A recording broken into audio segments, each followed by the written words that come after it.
Hi, my name is Peter Devereaux. I'm a psychotherapist at My Therapy NYC. Today, we're going to be talking about how to move towards security in relationships.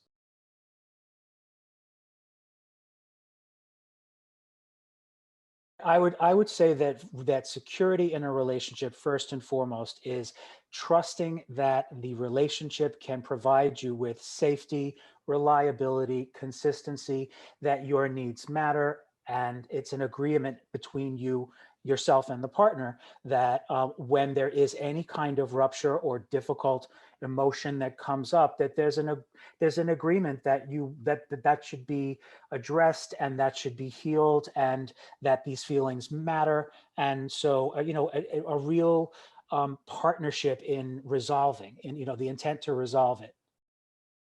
Insecurity in a relationship starts to develop when needs go unmet, when a partner begins to feel that they need to protect themselves within the confines of the relationship, they lose hope that the relationship is a safe space for them to get needs met, have issues resolved, and receive the care that they need based on whatever the relationships, the agreements that have been made in the relationship, in setting up the relationship.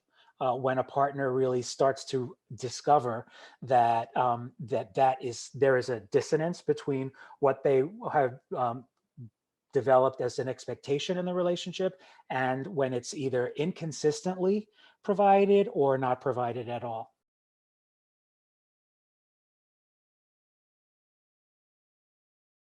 Trauma, relational trauma specifically, it really is a cycle that can replay itself and can repeat itself in relationships. In our that so it what that means is, if we have experiences in previous relationships, even going back as far as childhood with caregivers, we had needs as children, and we had either provide caregivers, most often parents, but could be any caregiver that you had, who you relied on to offer you reassurance, love, wisdom, anything like that. And so, if those needs went unmet as a child, you end up being vulnerable to having being triggered. And being triggered is really having your fear response activated.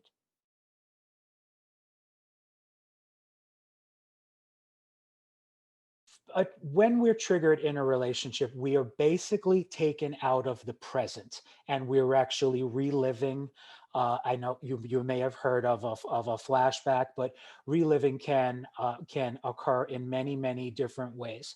But what happens in the context of being triggered, we are taken out of the present, and we're really reacting from a really primal source of a very where an entirely different system within us is brought online, and we're actually not present. We're reliving something.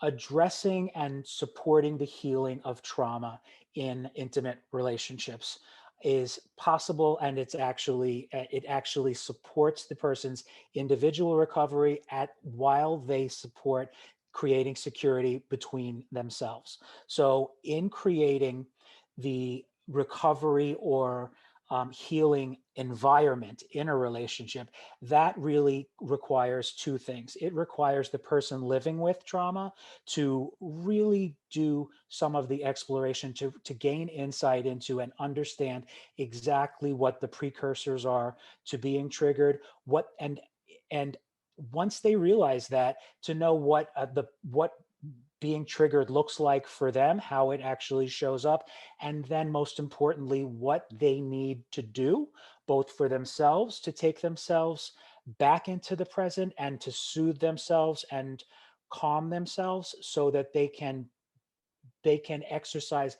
some feeling of control over the present, that they can calm themselves, they can remind themselves that they're safe. And also, the other part of it is working in as part of a couple can really accelerate the healing with bringing in the partner and having the partner really understand what the process is for you and what you need. For instance, I might need, if I became triggered in a relationship when I maybe felt um, deprioritized or devalued in some way, I would want to work with my partner so that they know how I can communicate that I have been triggered, but also that we've established how they can help support me in healing that. And in doing that, it undoes aloneness and it facilitates trust and uh, secure attachment. So it brings back a full circle. What I think is really, really important for people to know is that being triggered in relationships does not mean that healing is not possible and that long-term success and functioning of the relationship is necessarily not going to happen. I think it's really important for people to feel that there is hope. And of course, that there is help, because individuals can work on, processing and desensitizing themselves in trauma treatment to their own trauma, but also couples therapy can help really map it out, help clients understand what the cycle looks like and how to move through the process toward secure attachment and healing. Thank you so much for watching. And for more information on our services, please contact us at mytherapynyc.com.